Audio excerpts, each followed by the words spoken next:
अगर भगवान तुमसे इंतजार करवा रहे हैं तो तैयार रहना। वो उनसे कहीं ज़्यादा देने वाले हैं जितना तुमने मांगा है। जिस तरह लोग मुर्दे इंसान को कंधा देना पुण्य समझते हैं, काश इस तरह जिंदा इंसान को सहारा देना पुण्य समझने लगे तो जिंदगी आसान हो जाएगी। मत सोच इतना जिंदगी के बारे में। जिसने जिंदगी दी है उसने भी तो कुछ सोचा होगा। बेवजह ही नहीं होती लोगों से मुलाकात, किसी से सबक मिलता है तो किसी से ज्ञान। श्री कृष्ण कहते हैं, किसी को दुख देकर मुझसे अपने सुख की इच्छा मत करना। अगर तुम किसी को एक पल का भी सुख देते हो तो अपने दुख की चिंता कभी मत करना। जब दर्द और करबी बोली दोनों सहन होने लगे तो समझ लेना जीना आ गया है। कौन क्या कर रहा है, कैसे कर रहा है, क्यों कर रहा है, इन सब से आप जितना दूर रहेंगे उतना ही खुश रहेंगे। हंसते रहो तो दुनिया साथ है, वरना आंसुओं को तो आंखों में भी जगह नहीं मिलती।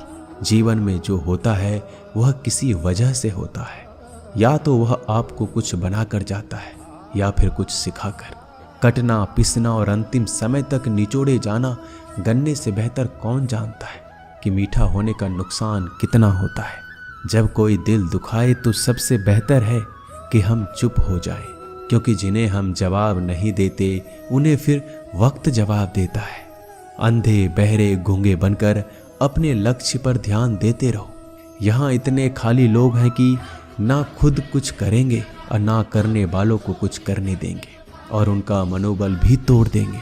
लोग जरा सी बात पर आपको छोड़ देते हैं और भगवान जरा सी प्रार्थना से आपको थाम लेते हैं। कर्मों से डरिए, ईश्वर से नहीं। ईश्वर तो माफ कर देता है मगर कर्म नहीं। यह अटल सत्य है कि जैसे बछड़ा 100 गायों में अपनी माँ को ढूंढ लेता है, उसी प्रकार कर्म अपने कर्ता को आज नहीं तो कल ढूंढ ही लेता है। नीयत साफ और मकसद सही हो तो यकीनन किसी न किसी रूप में ईश्वर भी आपकी मदद करते हैं। जिंदगी में जितना शांत रहोगे अपने आप को उतना ही मजबूत पाओगे, क्योंकि लोहा ठंडा होने पर मजबूत होता है। गरीब रहोगे कोई ध्यान नहीं देता।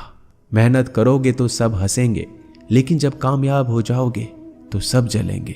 जिंदगी वो हिसाब है जिसे पीछे जाकर सही नहीं किया जा सकता। इसलिए आज में सुधार करें और पुरानी बातों को अनुभव की तरह इस्तेमाल करें।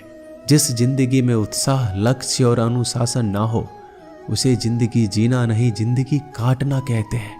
कभी कभी आप बिना कुछ गलत किए भी बुरे बन जाते हैं, क्योंकि जैसा लोग चाहते थे आप वैसा नहीं करते। जिस मनुष्य के हृदय में सच्ची मानवता हो उसकी सोच हमेशा यही होगी कि मुझे मिला हुआ दुख किसी को ना मिले और मुझे मिला हुआ सुख सबको मिले। मैंने हंसकर भी देख लिया और रोकर भी देख लिया, किसी को पाकर किसी को खोकर भी देख लिया। ये जान लिया कि जिंदगी वही जी सकता है जिसने अकेले जीना सीख लिया। जिंदगी बहुत कुछ सिखाती है, थोड़ा रुलाती है, थोड़ा हंसाती है। खुद से ज़्यादा किसी पे भरोसा मत करना, क्योंकि अंधेरे में तो परछाई भी साथ छोड़ देती है। अगर कोई आपको सच्चा प्यार करता है तो वह आपको समय जरूर देगा, आपकी हर स्थिति में साथ देगा, हमेशा आपके लिए समर्पित रहेगा। क्योंकि सच्चा प्यार एक दूसरे की खुशियाँ चाहेगा, आंखों में पानी नहीं। लोहे को कोई नष्ट नहीं कर सकता, बस उसका जंग उसे नष्ट कर सकता है।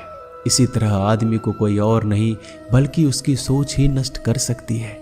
इसलिए सोच अच्छी रखो, फल अच्छा ही होगा। इतना कमजोर मत बनो कि कोई भी आपको तोड़ सके, बल्कि इतना मजबूत बनो कि आपको तोड़ने वाला खुद ही टूट जाए। दर्द आपको मजबूत बनाता है, डर आपको बहादुर बनाता है, अनुभव आपको सिखा देता है। जिस दिन हम समझ जाएंगे कि सामने वाला गलत नहीं, सिर्फ आपकी सोच हमसे अलग है, उस दिन जीवन में सब दुख दूर हो जाएंगे। क्यों रोते हो? मन का ना होने पर जो लिखा है वही होकर रहेगा।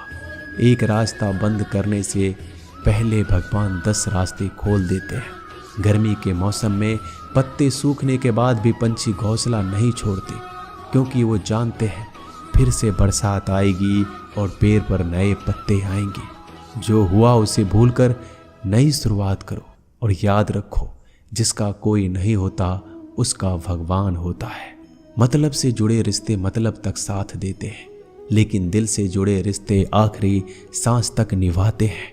अच्छा काम करते रहो, चाहे कोई सम्मान करे या ना करे, क्योंकि सूर्योदय तब भी होता है जब करोड़ों लोग सोए रहते हैं। दुनिया में हर एक काम आसान है, केवल अंदर से आवाज आनी चाहिए। हमेशा मेहनत और उस परमात्मा पर विश्वास रखना इस सफलता का सूत्र है। जीवन में सबसे बड़ी गलती वो है जिस गलती से हम कुछ सीख नहीं पाते। जो व्यक्ति अपने मन को काबू में कर सकता है वह जिंदगी में कुछ भी कर सकता है। इंसान की अच्छाइयों पर सब खामोश रहते हैं, लेकिन चर्चा अगर बुराई पर हो तो गूंगे भी बोल पड़ते हैं। श्री कृष्ण कहते हैं, तुम्हारे बीते हुए कल को तो मैं ठीक नहीं कर सकता, क्योंकि तुम वर्तमान में अगर अच्छा कर्म करोगे तो मैं तुम्हारा आने वाला कल जरूर उजागर करूंगा। झूठी बातों पर लोग आपकी वाहवाही करेंगे, वही लोग आपको तबाह करेंगे। बुरे से बुरा क्या ही होगा, हम तो हमेशा ही सोच लेते हैं, मगर अच्छे से अच्छा क्या होगा हम ये कभी नहीं सोचते। जो ईश्वर रात को पेड़ पर बैठे पक्षियों को कभी गिरने नहीं देता, तो सोचो वह तुम्हें अकेला और बेसहारा कैसे छोड़ सकता है। आज के ज़माने में कोई अपना नहीं होता, सिर्फ लोग तब तक साथ देते हैं जब तक उनका स्वार्थ होता है। अगर कोई अकेला है तो इसका मतलब ये नहीं कि उसे कोई पसंद नहीं करता, बल्कि वह अकेला इसलिए है क्योंकि उसने दुनिया की औकात जान ली है। एक बार राजा और उसका मंत्री तलवार को साफ कर रहे होते हैं। तलवार को साफ करते समय अचानक राजा के पैर पर तलवार गिर जाती है और राजा की पैर की उंगलियां कट जाती है। उस राजा को उंगली कटने के कारण बहुत ही तकलीफ हो रही थी, बहुत ही दर्द हो रहा था। लेकिन उसका मंत्री कहता है, शांत रहिए महाराज, जो कुछ भी होता है अच्छे के लिए होता है। राजा को यह बात सुनकर गुस्सा आ जाता है। वह मंत्री से कहता है कि मेरी उंगली टूट गई और तुम कह रहे हो अच्छे के लिए हुआ। वह मंत्री राजा को समझाने की कोशिश करता है, पर वो नहीं मानता और बिना सुने गुस्से के कारण मंत्री को काल कोठरी में बंद करने का आदेश दे देता है। पर मंत्री को इस बात का कोई दुख नहीं था, क्योंकि उसका अभी भी यही कहना था कि जो होता है अच्छे के लिए होता है। वो अपनी खुशी से ही अपने आप को सैनिक के हवाले कर देता है। राजा इस बात को सुनकर चौंक जाता है, सोचता है कि मेरा मंत्री कितना मूर्ख था। उसे लग रहा था कि मैंने उसे अच्छाई के लिए कैद कर दिया। इस घटना के 3 महीने बीत जाते हैं। एक दिन राजा अपने सैनिकों को लेकर शिकार करने के लिए जंगल में जाता है। राजा को एक हिरन दिखता है। हिरन का पीछा करते करते राजा घने जंगलों में चला जाता है। वह हिरन को पकड़ नहीं पाता और जंगलों में खो जाता है। वो बाहर आने के लिए रास्ता ढूंढता है, लेकिन रास्ता उसे नहीं मिलता। तभी कुछ आदिवासी लोग उसे घेर लेते हैं। उन लोगों को पता नहीं था कि वह राजा है। वो लोग अपने देवता को बलि चढ़ाने के लिए एक इंसान को ढूंढ रहे थे। आदिवासी लोग राजा को पकड़कर अपने इलाके में ले जाते हैं। राजा उनको बार बार समझाने की कोशिश करते हैं, लेकिन वो लोग कुछ भी नहीं समझ रहे थे। वो लोग खुशी से नाचते हैं और राजा को नहलाकर बलि चढ़ाने के लिए उनको कपड़ा पहनाते हैं। अब राजा को लगता है कि वो मरने वाला है। जब आदिवासी लोगों का मुखिया राजा को मारने जाता है, तब देखता है कि राजा की पैर की उंगली कट चुकी है। इसको देखकर उसका मुखिया कहता है कि इस इंसान की बलि नहीं दी जा सकती, क्योंकि ये इंसान पूरा नहीं है, एक अंग कटा हुआ है, और उनके भगवान को एक पूरे इंसान की बलि ही दी जा सकती है। अगर ऐसे इंसान की बलि दी जाए जिसका अंग पहले से कटा हुआ है, तो उनके देवता खुश होने की जगह नाराज हो जाएंगे। फिर वो लोग राजा को छोड़ देते हैं। राजा खुशी खुशी अपने महल चला जाता है और सोचता है, अगर मेरी उंगली उस दिन ना कटी होती तो आज मेरी मौत हो जाती। इसका मतलब मंत्री सही कह रहा था, जो कुछ होता है अच्छे के लिए होता है। फिर राजा अपने सैनिकों को आदेश देता है कि जल्दी से जाकर मंत्री को रिहा किया जाए। फिर राजा मंत्री को अपना पद वापस देते हैं और पूछते हैं, मंत्री उस दिन मेरी उंगली कट गई, मेरे लिए अच्छा हुआ, मैं मान गया, लेकिन तुम जेल में हो, इससे तुम्हारा क्या अच्छा हुआ।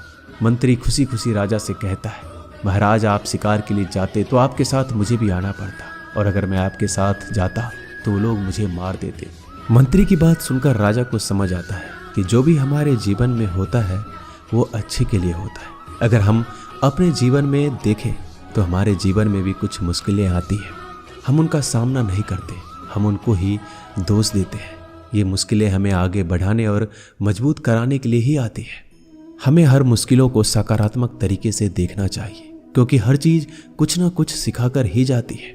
हर व्यक्ति के जीवन में सुख और दुख का आना जाना बना रहता है। दोस्तों, आशा करते हैं कि ये वीडियो आपको पसंद आई होगी। मिलते हैं जल्दी नए ज्ञानवर्धक वीडियो के साथ। धन्यवाद।